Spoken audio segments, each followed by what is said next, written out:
ಇಡೀ ದೇಶದ ಇತಿಹಾಸ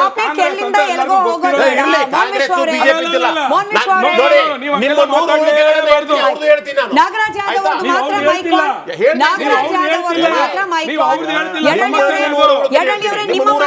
ನಿಮ್ಮ ಮಾತಿಗೆ ಉತ್ತರ ಮಂತ್ರಕ್ ಮಾವಿನಕಾಯಿ ಉದ್ರಲ್ಲ, ಹೇಳಿಕೆಗಳಿಗೆ ಸರ್ಕಾರ ಉರುಳಲ್ಲ. ನಾಗರಾಜ್ ಯಾದವ್ ಅವರೇ, ಈಗ ನಾನು ಅವ್ರು ಯಾರು ಮಾತಾಡಲೇ ಇಲ್ಲ. ಪ್ರಶ್ನೆ ಕೇಳ್ತಾ ಇದ್ದೀನಿ. ಸಿದ್ದರಾಮಯ್ಯನವರ ಟ್ರ್ಯಾಕ್ ರೆಕಾರ್ಡ್ ಅನ್ನ ಗಮನಿಸಿದವರಿಗೆ ಅವರಲ್ಲಿ ಕೆಲವೊಂದಷ್ಟು ಬದಲಾವಣೆ ಕಂಡು ಬರ್ತಿದೆ. ತಪ್ಪಾ ಸರಿನಾ ನೀವು ಹೇಳಿ. ಮಾತನಾಡಬೇಕಾಗಿರೋ ಕಡೆ ಮಾತನಾಡೋ ವಿಚಾರ ಮಾತನಾಡ್ತಿಲ್ಲ. ಸೆಷನ್ ನಲ್ಲಿ ಪ್ರಶ್ನೆ ಕೇಳಿದ್ರು, ಉತ್ತರ ಕೊಡಬೇಕಾಗಿತ್ತು, ಕೊಡ್ಲಿಲ್ಲ, ಮೊಟಕುಗೊಳಿಸಿದ್ರು. ಪ್ರೆಸ್ ಮೀಟ್ ಮಾಡಿದ್ರು, ಅಲ್ಲಿ ಹಗರಣಗಳ ಬಗ್ಗೆ ಮಾತನಾಡಿದ್ರು, ಮೂಡ ವಿಚಾರ ಕಮ್ಮಿ. ಆರೋಪ ದಸರಾ ವೇದಿಕೆ, ಮುಖ್ಯಮಂತ್ರಿಗಳಿಂದ ಗ್ಯಾರಂಟಿಗಳನ್ನು ಒಳಗೊಂಡಂತೆ ಯಡಳ್ಳಿಯವರೇ ಹೇಳಿದಂತೆ ಜನಪರವಾದ ಕಾರ್ಯಕ್ರಮಗಳ ಬಗ್ಗೆ ಮಾತಿನ ನಿರೀಕ್ಷೆ. ಇಲ್ಲಿ ಮೂಡ ವಿಚಾರ ಅಂದ್ರೆ ಸಿದ್ದರಾಮಯ್ಯನವರು ಹಿಂದಿದ್ದಂಗೆ ಈಗಿಲ್ಲ, ಹೀಗಾಗಿ ಮೆತ್ತಗಾಗಿದ್ದಾರೆ ಅನ್ನೋ ವಿಶ್ಲೇಷಣೆ. ತಪ್ಪೇನಿದೆ? 100% ತಪ್ಪು. ನಿಮ್ಮ ಗ್ರಹಿಕೆಯಲ್ಲಿ ತಪ್ಪಿರ್ತಕ್ಕಂಥದ್ದು. ಸೆಂಟ್ರಲ್ ದಯವಿಟ್ಟು ಮಾತಾಡಿ, ನೀವೆಲ್ಲ ಪ್ರಶ್ನೆ ಕೇಳ್ಕೊಂಡಿದ್ದೇನೆ. ರಾಜ್ಯದ ಮುಖ್ಯಮಂತ್ರಿಗಳ ಹತ್ತಿರದಿಂದ ಕೆಲಸ ಮಾಡ್ತಾ ಇರ್ತಕ್ಕಂಥ ಸೌಭಾಗ್ಯ ನನಗಿರ್ತಕ್ಕಂಥ ನನಗೆ ಗೊತ್ತಿದೆ. ಯಾವುದೇ ಕಾರಣಕ್ಕೂ ಯಾವುದೇ ವಿಚಾರದಲ್ಲಿ ವಿಚಲಿತರಾಗಿಲ್ಲ. ಅವರು ಈ ಸಂವಿಧಾನದಲ್ಲಿ ನಂಬಿಕೆ ಇಟ್ಕೊಂಡಿರ್ತಕ್ಕಂಥವ್ರು, ಪ್ರಜಾತಂತ್ರ ವ್ಯವಸ್ಥೆಯಲ್ಲಿ ನಂಬಿಕೆ ಇಟ್ಕೊಂಡಿರ್ತಕ್ಕಂಥವ್ರು, ಸಾಮಾಜಿಕ ನ್ಯಾಯದಲ್ಲಿ ನಂಬಿಕೆ ಇಟ್ಕೊಂಡಿರ್ತಕ್ಕಂಥವ್ರು. ಅವ್ರ ಮೇಲೆ ಬಂದಿರತಕ್ಕಂಥ ಆರೋಪಗಳ ವಿಚಾರದಲ್ಲಿ, ಗವರ್ನರ್ ವಿಚಾರದಲ್ಲಿ ಬಂದಾಗ ಅವ್ರಿಗೆ ಅಲ್ಲಿ ನಂಬಿಕೆ ಇರಲಿಲ್ಲ ಅವ್ರಿಗೆ. ಯಾಕೆಂತಂದರೆ ಅದು ಎಲ್ಲೋ ಒಂದು ಕಡೆ ರಾಜಕೀಯ ಪ್ರೇರಿತವಾಗಿ ಮಾಡಿದ್ದಾರೆ ಅಂತ ವಿಚಾರ ಬಂದಾಗ ಕೋರ್ಟ್ಗೆ ಹೋಗ್ತಾರೆ. ಕೋರ್ಟಲ್ಲಿ ಅವ್ರ ತೀರ್ಮಾನ ಆಗಿದ ತಕ್ಷಣ ಹೇಳ್ತಾರೆ ಅವರು, ಯಾವುದೇ ತನಿಖೆ ಆದರೆ ನಾನು ತನಿಖೆನ ಎದುರಿಸಲಿಕ್ಕೆ ಸಿದ್ಧ ಇದ್ದೀನಿ ಅಂತ ಹೇಳ್ತಾರೆ.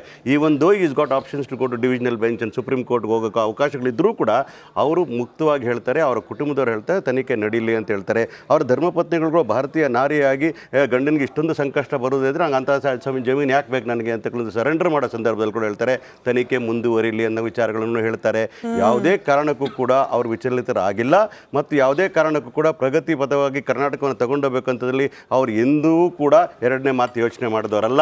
ಖಂಡಿತವಾಗ್ಲೂ ಕೂಡ ಹೇಳ್ತೀನಿ, ವಿರೋಧ ಪಕ್ಷಗಳು ಮಾತಾಡಬಾರ್ದು ಅಂತ ಕೇಳಿದ್ರಿ. ವಿರೋಧ ಪಕ್ಷಗಳು ಮಾತಾಡಬೇಕು, ರಚನಾತ್ಮಕ ಕೆಲಸ ಮಾಡಬೇಕು ಅಂತಕ್ಕಂಥದ್ದು ಜನಗಳ ಆಶಯ ಆಗಿದೆ ಅಂತ ಇವ್ರು ಹೇಳ್ತಕ್ಕಂಥದ್ದು. ಅವರು ಪ್ರಶ್ನೆ ಮಾಡಬಾರ್ದು ಅಂತ ಹೇಳ್ತಕ್ಕಂಥದ್ದು ಸರ್ವಾಧಿಕಾರಿ ಧೋರಣೆ ಆಗ್ತದೆ. ಪ್ರಶ್ನೆ ಮಾಡಲಿ, ಆದರೆ ಲಾಜಿಕಲ್ ಆಗಿ ಯಾವುದೇ ಮಾಡಿದಾಗ 30 ಗಂಟೆಗಳ ಚರ್ಚೆ ನಡೀತದೆ. ಇದರಲ್ಲಿ ಹೈಕೋರ್ಟಲ್ಲಿ ನಡೀತದೆ, ವಿವಾದಗಳು ನಡೀತವೆ, 6 ದಿನ ನಡೀತದೆ. ಯಾರೊಬ್ಬರು ಒಂದು ಕಾಗದವನ್ನು ಎತ್ತಿ ಇಂಥ ಕಡೆ ನೀವು ಕಾಗದ ಬರೆದಿದ್ರಿ, ಇಂಥ ಕಡೆ ಫೈಲ್ ಅಪ್ರೂವ್ ಮಾಡಿದ್ರಿ, ಇಂಥ ಕಡೆ ಡಿನೋಟಿಫೈ ಮಾಡಿದ್ರಿ, ಇಂಥ ಕಡೆ ನೀವು ಇನ್ಫ್ಲುಯೆನ್ಸ್ ಮಾಡಿದ್ರಿ, ಕೋರ್ಟ್ ಉತ್ತರ ಕೊಟ್ಟಿದೆಯಲ್ಲ. ಆಯ್ತಮ್ಮ, ಅಲ್ಲಿ ಕೋರ್ಟ್ ಕೊಟ್ಟರೆ ಕನ್ಕ್ಲೂಷನ್ ತನಿಖೆಗೆ ಅವಕಾಶ ಕೊಟ್ಟಿರೋ ಕಾರಣ ಕೂಡ ಹೇಳ್ತೀನಿ. ಆ ಬೆನಿಫಿಟ್ರಿ ಅಂತ ಏನು ಆಪಾದನೆ ಮಾಡ್ತಾರೆ ಇವತ್ತು, ಅದು ಸಿದ್ದರಾಮಯ್ಯ ಮುಖ್ಯಮಂತ್ರಿಯ ಕುಟುಂಬ ಆಗಿರೋದಕ್ಕೋಸ್ಕರ ತನಿಖೆ ಎದುರಿಸಬೇಕು ಅಂತ ಹೇಳ್ತಾರೆ ಹೊರತು ಸಿದ್ದರಾಮಯ್ಯ ಇನ್ಫ್ಲುಯೆನ್ಸ್ ಮಾಡಿದಂತ ಎಲ್ಲೂ ಕೂಡ ಅವ್ರು ಹೇಳಿಲ್ಲ.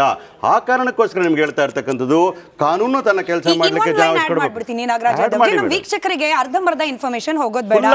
ಸಾಮಾನ್ಯ ವ್ಯಕ್ತಿ ಆಗಿದ್ದಿದ್ರೆ ಅವರಿಗೆ ಈ ರೀತಿಯಾದ ಬೆನಿಫಿಟ್ ಗಳು ಸಿಕ್ತಿತ್ತ ಅನ್ನೋ ಅನುಮಾನ ಇದೆ. ಅಲ್ಲಿಗೆ ಸಿದ್ದರಾಮಯ್ಯನವರ ಇನ್ಫ್ಲುಯೆನ್ಸ್ ಅಂತಲ್ದಲೆ ಇನ್ ಹೆಂಗ್ ಅರ್ಥ ಮಾಡ್ಕೊಳ್ಬೇಕು? ನೀವು ಜಡ್ಜ್ಮೆಂಟ್ ಅಲ್ಲಿ ದಯವಿಟ್ಟು ಹೇಳ್ತೀನಿ ಕೇಳಿ. ಆರ್ ಕನ್ನಡ ಅಂತ ಒಂದು ಒಳ್ಳೆ ಚಾನೆಲ್ ಕುತ್ಕೊಂಡು ನೀವು ಡಿಬೇಟ್ ಮಾಡ್ತಾ ಇರೋ ಸಂದರ್ಭದಲ್ಲಿ ಒಬ್ಬ ಕನ್ನಡ ಚಾನೆಲ್ ಅಲ್ಲಿ ಜಡ್ಜ್ಮೆಂಟಲ್ ಸ್ಟೇಟ್ಮೆಂಟ್ ಗಳನ್ನ ಮಾಡಬೇಡಿ.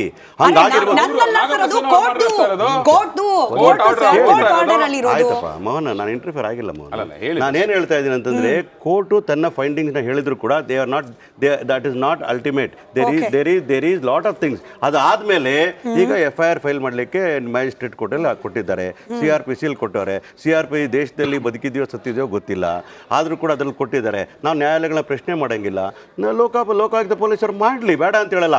ನಾನು ಹೇಳೋದಂದ್ರೆ PN ದೇಸಾಯಿ ಇರಲಿ, ಲೋಕಾಯುಕ್ತ ಪೊಲೀಸವರಾಗಲಿ, ಯಾವುದಾದ್ರು ಒಂದು ಕಮಿಷನ್ ಒಂದೇ ಒಂದು ಡಾಕ್ಯುಮೆಂಟ್ನ ರಿಲೀಸ್ ಮಾಡಲಿ. ಸಿದ್ದರಾಮಯ್ಯ ಇಂಥ ಕಡೆ ಅವ್ರು ಇನ್ಫ್ಲುಯೆನ್ಸ್ ಮಾಡಿ ಕೊಡಿಸಿದ್ರು ಅವ್ರ ಧರ್ಮಪತ್ನಿಗೆ ಅನ್ನೋದಾದ್ರೆ ನಾನು ಒಪ್ಕೊಳ್ತೀನಿ ಆ ಮಾತನ್ನ. ತನಿಖೆ ಆಗೋರು ಕೂಡ ಜಡ್ಜ್ಮೆಂಟಲ್ ಸ್ಟೇಟ್ಮೆಂಟ್ ಮಾಡಿದ್ರೆ ಅದು ನ್ಯಾಯಾಲಯಕ್ಕೆ ನಾನು ಮಾಡ್ತಾನೆ ಅಗೌರವ ಅಂತ ತೋರಿಸ್ತಾ ಇದ್ದೀನಿ. ನಿಮ್ಮ ಮೂಲ ಪ್ರಶ್ನೆ ಇದ್ದಿದ್ದು ಸಿದ್ದರಾಮಯ್ಯನ ಎಲ್ಲೋ ಒಂದು ಕಡೆ ವಿಚಲಿತರಾಗಿದ್ದಾರೆ, ಅವರು ಸರಿಯಾಗಿ ವಿಚಾರಗಳು ಎಲ್ಲಿ ಹೇಳ್ಬೇಕು ಅಲ್ಲಿ ಹೇಳ್ತಾ ಇಲ್ಲ ಅನ್ನೋ ವಿಚಾರಗಳು ಹೇಳಿದ್ರಿ. ಖಂಡಿತವಾಗ್ಲೂ ಹೇಳ್ತೀನಿ ಕೇಳಿ, he has not been disturbed at all. He is becoming more strong. I'm telling you one more thing. Legal options ಪ್ರಕಾರ ಮುಂದೆ ಈ ದಸರಾ ಸ್ಟಾರ್ಟ್ ಆದ ನಂತರ he will definitely has got options to explore in the high court or supreme court ಮಾಡ್ತಾರೆ. ಆದ್ರೆ ನಾವು ಒಂದೇ ವಿಚಾರಣೆ ಮಾಡೋದು, JDS ನವರು ಇವರಲ್ಲಿ ಮಾತಾಡಿದ್ರಿ, ಎಂಥ ವೇದಿಕೆಯಲ್ಲಿ ಮಾತಾಡಿದ್ರಲ್ಲ ಅಂತೇಳಿ ವಿರೋಧ ಪಕ್ಷದ ನಾಯಕರ ಅಂತ ನಾರಾಯಣ ಸ್ವಾಮಿ ಮಾತಾಡ್ತಾರೆ. ಇದಕ್ಕೆ ಪೀಠಿಕೆ ಹಾಕೊಟ್ಟವ್ರು ಯಾರು? ಬಿಜೆಪಿನ ಅಲೈನ್ಸ್ ಪಾರ್ಟ್ನರ್ ಆಗಿರ್ತಕ್ಕಂಥವ್ರು ಮಾತಾಡಿರ್ತಕ್ಕಂಥವ್ರು ಯಾರ ಬಗ್ಗೆ ಮಾತಾಡ್ತಾರೆ?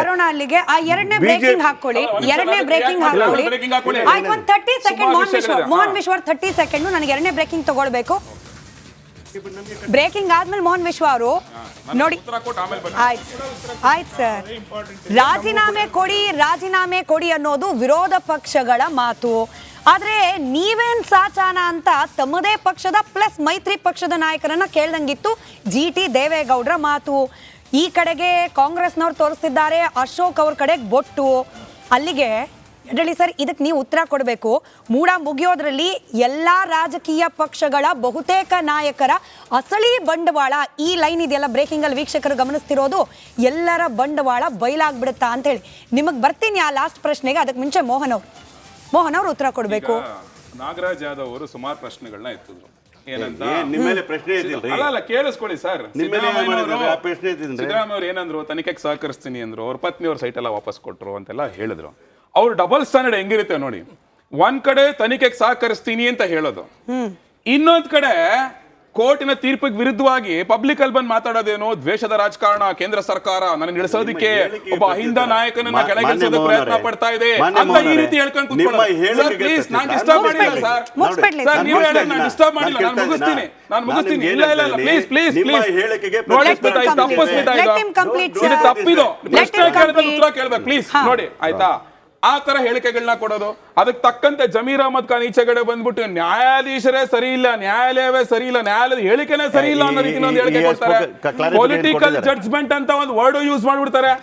ಆಯ್ತಲ್ಲ, ಅದರ ನೆಕ್ಸ್ಟ್ ಇದೇ ಸಿದ್ದರಾಮಯ್ಯನವರು ಇವತ್ತು ಮೂಢ ಅಧಿಕಾರಿಗಳನ್ನ ಬಳಸ್ಕೊಂಡು ಇಮಿಡಿಯೇಟ್ ಆಗಿ ಒಂದು ಪತ್ರ ಬರ್ದ್ಬಿಡೋದಂತೆ. ಅವ್ರ ಪತ್ನಿಯವರು ಪತ್ರ ಬರೆದ ತಕ್ಷಣ ಅವ್ರು ವಿತ್ ಇನ್ 48 hours ಅಲ್ಲಿ ಅದನ್ನ ಕ್ಯಾನ್ಸಲ್ ಮಾಡ್ಬಿಡೋದಂತೆ ಖಾತೆ. ಹಾಗಾದ್ರೆ ಇದು ಮಿಸ್ಯೂಸ್ ಆಫ್ ಪವರ್ ಅಲ್ವಾ? ಹಾಗಾದ್ರೆ ಒಂದ್ ಕಡೆ ಹೇಳೋದು ತನಿಖೆ ಎದುರಿಸ್ತೀನಿ ಅಂತ, ಇನ್ನೊಂದ್ ಕಡೆ ಹೊರಗಡೆ ಬಂದ್ಬಿಟ್ಟು ದೇಶದ ರಾಜಕಾರಣ ಅಂತ ಹೇಳೋದು, ಪವರ್ ಮಿಸ್ಯೂಸ್ ಮಾಡ್ಕೊಳ್ಳೋದು.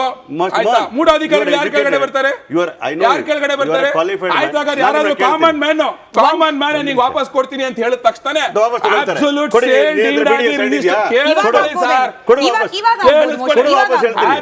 ಸೇಲ್ ಡೀಡ್ ಆಗಿ ಆಗಿರುವಂತ ಒಂದು ಪ್ರಾಪರ್ಟಿನ ಇಮಿಡಿಯೇಟ್ ಆಗಿ ಹಿಂಗ್ ವಾಪಸ್